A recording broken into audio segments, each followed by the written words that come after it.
Hello mga ka-Marites, it's me again, ang yung aling Marites na fresh Charis, ayan. At nakikita nyo naman po, i-flex po natin ang ating alimasag na hindi ko alam kung saan po ito nang galing. Shoutout po talaga sa bumili ng alimasag na ito, o di po ba? At hinugasan po nating mabuti ang ating mga alimasag. Nakikita nyo naman po, at first time po magluluto ng ganito ng yung aling Marites. Dahil actually, lagi ko pong niluluto, ginataang kalabasang may sahog na karne ng baboy. Pero ngayon po, alimasag naman po ang ilalagay natin. Mga baby alimasag pa po yan. At syempre, hindi po tayo nasyahan na hindi po natin hugasan ng maraming beses. At after nga po yan, eri naman po ang ating isinunod ang ating hiniwang kalabasa na napaka-fresh at ang ating sitaw na aking hinimay. Syempre, hindi rin po mawawala dyan sa aking mga hinuhugasan ang siling pula at ang siling verde mga kamarites. Ayan, syempre, hugas-hugas pa para malinis na malinis. O, di po ba?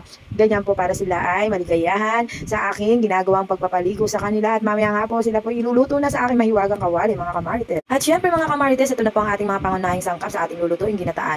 Naghiwa po tayo ng bawang sibuyas, luya, may siling verde, siling pula, mahika, at syempre ang ating fresh na gata, ayan, na atin po talagang piniga-piga, at syempre nga po ang ating alimasag na baby alimasag. Kaya yan naman po baby alimasag kasi nga po medyo mga baby pa po sila. At syempre ang ating hiniwang kalabasa at ang ating hinimay na sitaw, ayan, ready na po ang yung aling Marites para po sa ating pagluluto. Nakikita nyo naman po ang ebidensya, at syempre inilagay na po natin ang ating mahiwagang kawali at bukas na rin po tayo ng ating kalan. And after na, nang wala na po tayong makita tubig sa ating kawali, inilagay na po natin ang ating mantika mga kamarites. Nakita nyo naman po. At nilagyan na po ng yung ating marites ng mantika at nang mainit na po siya. Ayan.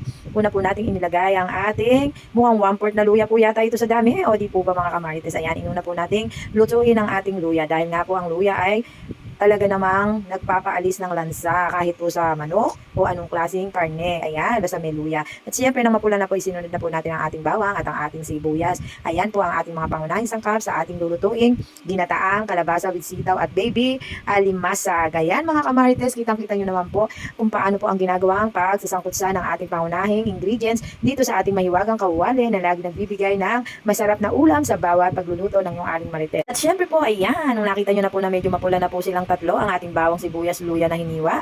Ayan, syempre hindi po papayagan yung aling marites na hindi po talaga siya sangkutsadong mabuti para raw po lasap na lasap ang sarap ng ating mga pangunahing sangkap. At isinunod na nga po natin ang ating alamang. Ayan, tinatawag po na bagong na alamang. Ayan mga kamarites, kapag po kasi nagagataan tayo ng kalabasa at sitaw, talaga naman po meron po tayo nilalagay na alamang. At syempre nilagay na po natin ang ating baby alimasag. Ayan, nakita nyo naman po at aking hinalo-halo ang ating baby alimasag dyan. At syempre naglagay tayo ng konting gata para hindi po siya matuyo.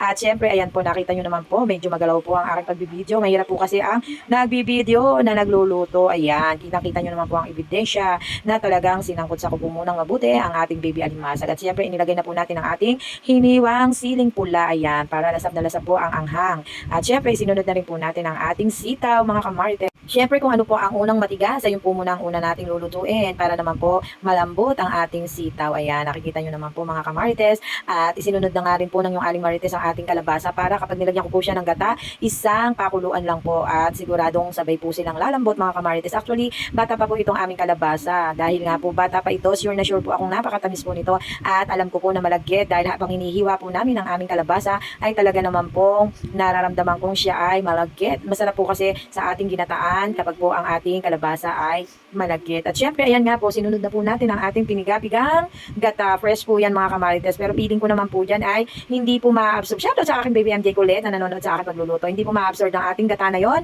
Ang gusto nating lasa sa ating ginataang sitaw at kalabasa at baby alimasag. At syempre, ayan, nilagay na po natin ang sili na kulay verde na kung saan talagang ito po ang nagbibigay rin ng sarap at bango sa ating ginataang ulam na niluluto. Ayan.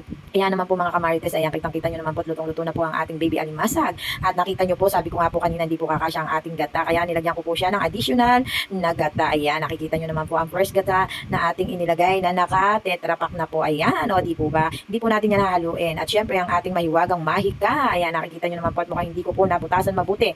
Ayan, at inilagay na po natin ang ating kalahating mahika sa ating nilutong ginataang kalabasa at sitaw na may baby alimasag. Ayan mga kamarites. At konti na lang po at siguradong luto na po yan. Basta natuyo na po yan ay siguradong luto na ang ating napakasarap na ulam for today. Kaya sa aking mga kamarites, this is it pansit. Ayan na po ang final result mga kamarites ng ating ulam. Salamat po sa palaging panonood sa aking mga pinopost na ulam.